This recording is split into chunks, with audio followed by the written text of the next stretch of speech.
morning guys. Ito po yung ating lulutuin ngayon.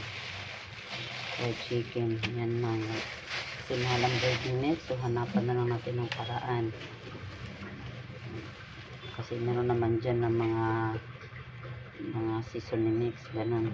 Yan na lang natin gagamitin para dito.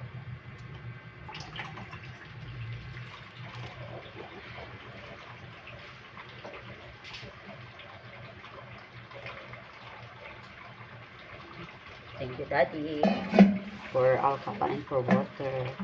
Kasi natin itong fried chicken, ha?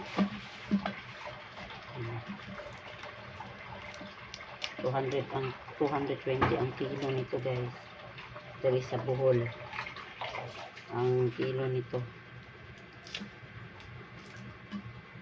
220 ang kilo dito sa Bohol.